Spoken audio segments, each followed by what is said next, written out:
આજે ધોરણ 7ની અંદર આપણે આજે પહેલા ચેપ્ટરમાં આપણે જે શીખ્યા હતા ગઈકાલે એને ફરીથી એક વખત આપણે આજે રિપીટ કરીને આગળ વધીએ. જેમાં વાત કરશું તો આપણે છેલ્લે સોલંકી યુગની વાત કરી હતી, તો એની અંદરની જ વાત કરશું કે 8મી સદીના મધ્યમાં આશરે ઈસવીસન 756માં સરસ્વતી નદીના કિનારે વનરાજ ચાવડાએ અણહિલવાડ પાટણ નામના રાજ્યની સ્થાપના કરી હતી. તેના બાળપણના મિત્ર અણહિલવાડ ભરવાડના નામ પરથી જે છે કે આ રાજ્યનું નામ પાડવામાં આવ્યું.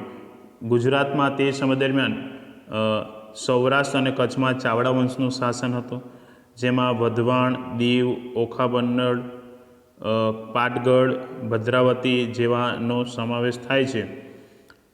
આપણે જોઈએ છે કે સોલંકીના શાસનકાળને ગુજરાતના રાજપૂતોનો સુવર્ણ યુગ ગણવામાં આવે છે. તે સમય દરમિયાન મૂળરાજ સોલંકી, ભીમદેવ પહેલો, સિદ્ધરાજ જયસિંહ, કુમારપાળ, ભીમદેવ બીજો જેવા શક્તિશાળી શાસકો થઈ ગયા. આપણે સોલંકીઓના શાસનમાં ગુજરાતની આર્થિક અને સાંસ્કૃતિક દ્રષ્ટિએ જે સમય દરમિયાન ખૂબ જ સમૃદ્ધ હતું. અને જે છે કે જૂનાગઢના શાસક રાખીંગારની દીકરી ઉદયમતીના લગ્ન ભીમદેવ પહેલાં સાથે થયા હતા. અને આ રાણી ઉદયમતીએ પાટણમાં વિશ્વ પ્રસિદ્ધ રાણીની વાવ બનાવી હતી. અને એ રાણીની વાવ આજે યુનેસ્કો વર્લ્ડ હેરિટેજ સાઇટમાં એને નો દરજ્જો આપવામાં આવેલ છે. સિદ્ધરાજ જયસિંહની માતા મીનળ દેવી હતા. એ પોતે એક આદર્શ રાજમાતા હતા અને પ્રજાને ન્યાય આપવામાં એમણે ઘણા અનેક જે છે કે કામો કર્યા. અને સોમનાથનો યાત્રા વેરો પણ બંધ કરાવવાનું એમણે ખૂબ જ મહત્ત્વનું કામ કર્યું. ધોળકામાં મલાવ તળાવનું પણ જે છે બાંધકામ કરાવ્યું. સિદ્ધરાજ જયસિંહે કલિકાલ સર્વજ્ઞ સિદ્ધરાજ જયસિંહ હેમચંદ્રાચાર્ય પાસે સિદ્ધ હેમ શબ્દાનું શાસન નામના જે ગ્રંથની રચના કરી. અને આ ગ્રંથ જે છે ની નગરયાત્રા જે છે હાથી ઉપર કાઢવામાં આવી હતી. અને ત્યારબાદ જે છે કે કુમારપાળે રાજ્યમાં જુગારની રમત, પશુવધ ઉપર પ્રતિબંધ મૂક્યો હતો અને અહિંસાના પાલન માટે એમણે કડક આજ્ઞાઓ કરી હતી. અને કુમારપાળ ચરિત્રની રચના હેમચંદ્રાચાર્યએ કરી હતી. આજે આપણે અહીંથી જે છે કે બાબતો નવી શીખવાની છે. તો કુમારપાળ બાદ અજયપાળ જે છે કે પાટણની ગાદીએ આવ્યા. લગભગ 4 વર્ષના શાસન બાદ તેમનું અવસાન થાય છે અને રાજગાદી ઉપર જે છે કે મૂળરાજ બીજો જે છે એ આવે છે. અને ઈસવીસન 1178માં શાહબુદ્દીન ગોરી ગુજરાત ઉપર આક્રમણ કરે છે. અને મૂળરાજ બીજો જે છે એ નાની ઉંમરે તેમનો સામનો કરી શકતો નથી અને એની શું થાય છે, હાર થાય છે. અને આ લડાઈમાં અંદર નાંદોલના ચાહમાન રાજા દેહલને એના ભાઈ જે છે એ કીર્તિપાલે તેની મદદ કરી હતી. તો આ ફકરાની અંદરની મહત્ત્વની બાબતો કઈ કઈ છે? તો કુમારપાળ બાદ કોણ આવે છે? અજયરાજ પાટણની ગાદી ઉપર આવે છે અને એનું શાસન 4 વર્ષ ચાલે છે. ત્યારબાદ એનું શું થઈ જાય છે? અવસાન થઈ જાય છે. અને એનો પુત્ર મૂળરાજ બીજો એ રાજગાદી ઉપર આવે છે. અને તે સમય દરમિયાન ઈસવીસન 1178માં શાહબુદ્દીન ગોરી એ પોતે ગુજરાત ઉપર આક્રમણ કરે છે. અને એના કારણે એ મૂળરાજ બીજો એ એની ઉંમર કેવી છે? નાની હોવાને કારણે એ લડાઈ એની યુદ્ધમાં હારી જાય છે. ત્યારબાદ લડાઈમાં નાંદોલના ચાહમાનના રાજા કેહલણે અને એના ભાઈ કીર્તિપાલે તેની મદદ કરી હતી. અને ત્યારબાદ સોલંકી શાસકોની સત્તા કેવી પડી જાય છે? નબળી પડી જાય છે.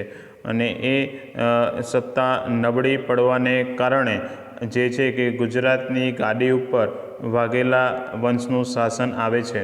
વાઘેલાઓ સોલંકીઓના વફાદાર સરદાર હતા. એ કોના હતા? તો સોલંકીઓના એ વફાદાર સરદાર હતા. તેમની સેવાના બદલામાં સોલંકીઓએ વ્યાઘ્રપલ્લી ગામ અણુરાજ ને આપ્યું હતું, જે ગામના નામ ઉપરથી તેમના વંશજોએ વાઘેલા કહેવાયા. તો એના નામ ઉપરથી જે છે કે વાઘેલા એમની અટક પછી કહેવાયા અને એ લોકો વાઘેલા વંશના વ્યક્તિઓ કહેવાયા. આમ તો તેઓ પણ ચાલુક્યન જાતિના જ હતા. એ લોકો પણ જે છે કઈ જાતિના હતા? તો એ ચાલુક્યન જાતિના હતા. વાઘેલા વંશમાં વિરધવલ, વિસળદેવ, અર્જુનદેવ, સારંગદેવ જેવા શાસકોએ ગુજરાતનું શાસન સારી રીતે ચલાવ્યું હતું. વિરધવલના શાસનકાળમાં ગુજરાતને વસ્તુપાળ અને તેજપાળ જેવા મહાન મંત્રીઓ મળ્યા હતા, જેમણે આ મંત્રીઓના કુનેહના કારણે ગુજરાતને મુસલમાનોના આક્રમણથી જે છે એમણે બચાવ્યું હતું. અને વાઘેલા વંશના છેલ્લા શાસક કર્ણદેવ વાઘેલાના સમયમાં ઈસવીસન 304 ની આસપાસ ગુજરાતમાં દિલ્હીની સલ્તનતની સ્થાપના થઈ. તો આ જે છે કે આની અંદરની મહત્ત્વની બાબતોની વાત કરશું તો સોલંકી વંશ પછી એની સત્તા જે છે કે સોલંકી શાસનની સત્તા નબળી પડતા ત્યારબાદ વાઘેલા વંશ જે છે એની શાસન પર આવે છે. અને જે છે વાઘેલાઓ એ કેવા હતા? તો સોલંકીઓના વફાદાર સરદારો હતા. તેના સેવાના બદલામાં સોલંકીઓએ વ્યાઘ્રપલ્લી ગામ જે છે અણુરાજને આપ્યું હતું અને જે ગામના નામ પરથી આ વંશજોને વાઘેલા તરીકે ઓળખવામાં આવ્યા. તેઓ પણ જે છે એ લોકો ચાલુક્યન જાતિના હતા. વાઘેલા વંશમાં વિરધવલ, વિસળદેવ, અર્જુનદેવ, સારંગદેવ જેવા શક્તિશાળી જે છે કે શાસકો પણ થઈ ગયા. તેમણે ખૂબ જ સારી રીતે ગુજરાતનું શાસન ચલાવ્યું. વિરધવલના શાસનકાળ દરમિયાન ગુજરાતને વસ્તુપાળ અને તેજપાળ જેવા સમર્થ મંત્રીઓ મળ્યા હતા. આ મંત્રીઓએ કુનેહના કારણે ગુજરાતને મુસલમાનોના આક્રમણથી પણ એમણે બચાવ્યું હતું. અને વાઘેલા વંશના છેલ્લા જે શાસક કોણ હતા? કર્ણદેવ વાઘેલા. એ ઈસવીસન 304 જે છે એની આસપાસ ગુજરાતની અંદર પણ દિલ્હીની સલ્તનતની સ્થાપના થાય છે. ત્યારબાદ 8મી સદીના મધ્યમાં બંગાળમાં પાલ વંશનું શાસન હતું.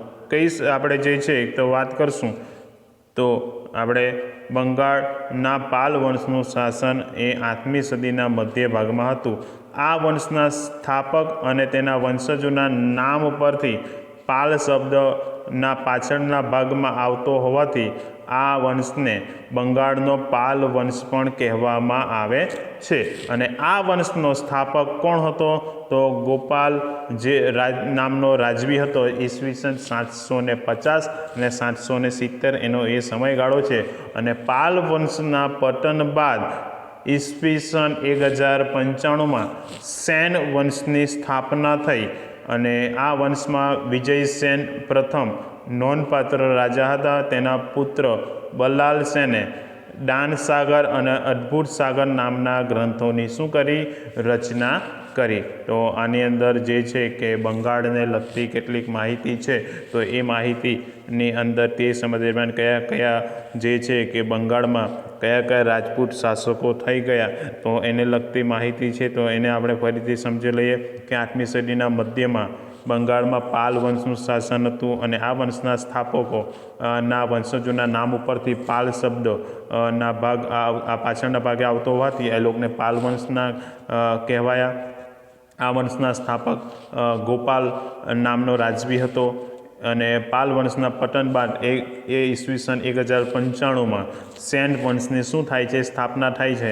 અને આ વંશનો જે છે કે વિજયસેન પ્રથમ નોંધપાત્ર રાજા હતો. અને તેના પુત્ર બલ્લાલ સેને દાનસાગર અને અદ્ભુત સાગર નામના ગ્રંથોની પણ રચના કરી હતી.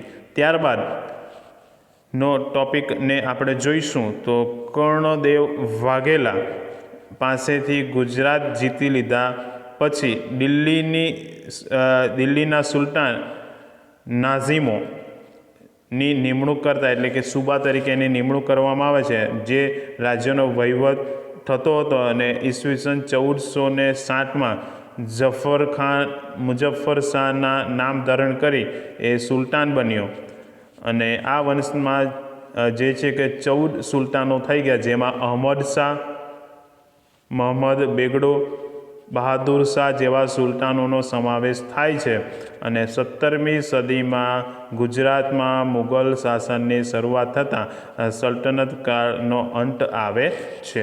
તો આની અંદર પણ મહત્ત્વની બાબતો છે કે કર્ણદેવ વાઘેલા પછી દિલ્હીની સલ્તનતની સત્તા ગુજરાત ઉપર સ્થપાય છે, તો તેના સુલતાન નાઝીમા જે છે કે નાઝીમોની નિમણૂક કરતા તેના દ્વારા રાજ્યનો વહીવટ થતો હતો. અને ઈસવીસન 1407માં ઝફર ખાન મુઝફ્ફર શાહના નામ ધારણ કરી એ પોતે સુલતાન બની જાય છે. અને આ વંશમાં 14 જેટલા સુલતાનો થઈ ગયા, જેમાં અહમદ શાહ, જેના નામ ઉપરથી અમદાવાદનું નામ પડ્યું, મહમ્મદ બેગડો, બહાદુર શાહ જેવા સુલતાનોનો પણ સમાવેશ થાય છે.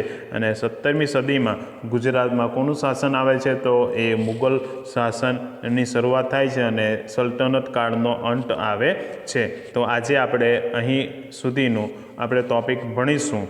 હવે પછી આપણે આવતીકાલે દક્ષિણ ભારતના રાજ્યો વિશે આપણે શીખીશું. અસ્તુ. જય હિન્દ.